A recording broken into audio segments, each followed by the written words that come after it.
Hello and welcome to your latest video. Today we're going to be looking at solving equations. So we're going to start by solving equations with an unknown on one side of the equation. So this is an equation where you have perhaps an x just on either the left or the right hand side. And then we're going to look at some trickier ones where you've got an unknown. So it might be an x on both sides of the equation. So first of all, we're just going to have a look at some one-step equations. So this is just where you've got one step until you can get to the correct answer. So we've got 4 different equations there. So I'd like you to have a go at solving all 4 of them, please. So pause your video and have a go.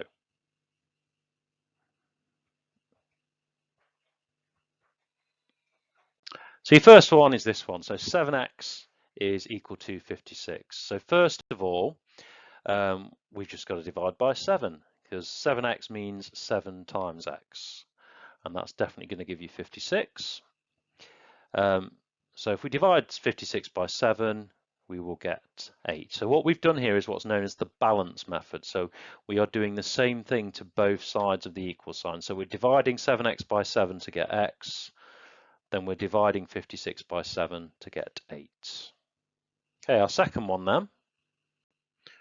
So we've got x plus 10 equals 25. So remember that because we're doing x add 10 here, we're working backwards. So we've got to take 10 away. So that will give us our x, which is 15. And if you want to check that that's correct, if you do 15 add 10, you will get 25. Okay, next one then, we've got x minus 10 equals 25. So remember before, when it was add 10, we were taking 10 away. So this time we've got to add 10. So if we add 10 to both sides of our equation, we will get x, which is 35. And if you want to check, 35 take away 10 does give you 25. Now this one says x divided by 10 is 100. So think about what we were doing on the previous questions. We've just got to do the opposite of what's happening in the equation. So we've got to reverse that divide by 10 by timesing by 10.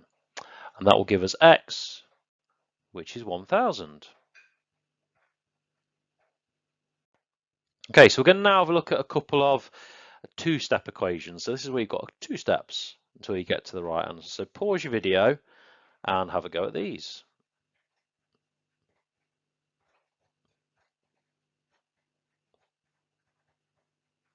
Okay, first one then. So we've got 5x add 10 equals 40. So what's happening is that x is being multiplied by 5 and then we're adding 10 to it. So we just got to reverse that now. So if we take away 10 from both sides first, that will get rid of the add 10 on the left and we'll just have 5x and we will have 30 on the right hand side. So now we've got 5 times x, which is 30. So we've just got to divide both sides by 5. And that will tell us that x is equal to 6. And if you want to do a little check, you can do 5 times 6, which is 30, add on the 10, and that gives you your 40. Okay, very similar idea with this one then. So you've got 8x minus 3 equals 1.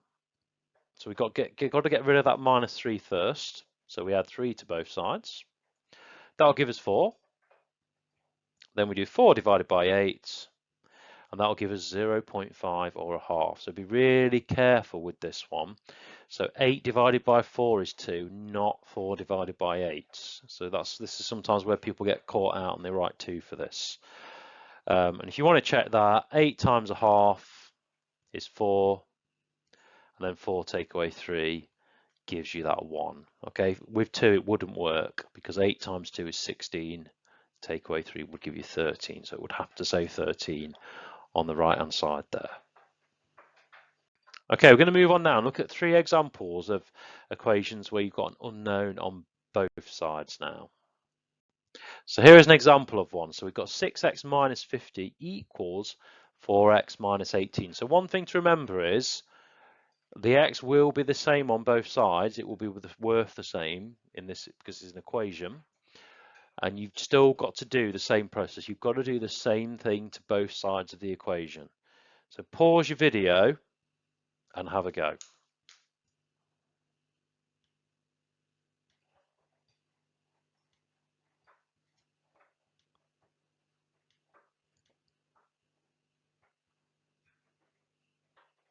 Okay, let's have a look at this then. So we've got, if we take 4x off both sides, so this is always the main starting point for these. You've got to get rid of the x from one side of the equation. So you always take away the lowest value. So take 4x away. That will leave you with 2x on the left-hand side. Take away 50. And then you've got minus 18 there. So be really careful to remember you've got negative numbers there. Now we've got to get rid of either minus 18 or minus 50. So we're going to add 50 to both sides to get rid of that minus 50. That will give us 2x, which is 32. So if we then divide that by 2, we will get x, which is 16 for that one. So you can see there's just that one extra step at the top there. Okay, another example then. So pause your video and have a go at this one.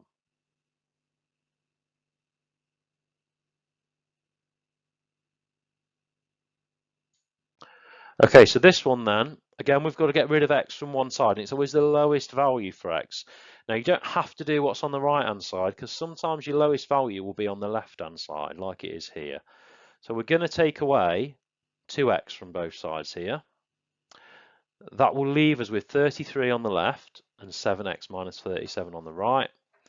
If we then add 37, we're going to get to 70, which is 7x. And we can then flip that around if you want.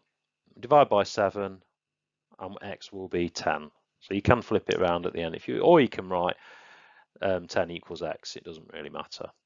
Okay. And if you want to check that these are right, by the way, do a bit of substitution. So 2 times 10 is 20. Add 33, and you get 53. So there's got to be 53 here as well. So 9 times 10 is 90. And then 90 take away 37 is 53. So we know that because we've got 53 on both sides of the equation, we know that's got to be the correct value for x. So always do that little check at the end, just to make sure. Okay, one more final example then. Okay, slightly trickier then. We've got this bracket here with this one. So pause your video and have a go.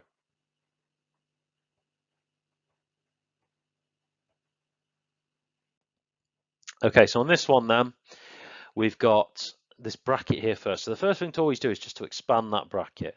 So all you've got to do is 3 times x, which is 3x, 3 times 2, which is 6. And now we've got an equation just like the previous two examples. So we just take 2x away from both sides. That'll give us x plus 6 equals minus 1. We've then got to take 6 away from both sides. And that will tell us that x is minus 7. Okay, so thank you very much for listening to this video. So please do hit subscribe, and there'll be loads more videos coming your way on a wide variety of topics on the GCSE Maths Foundation syllabus. Thank you very much for listening. Bye bye.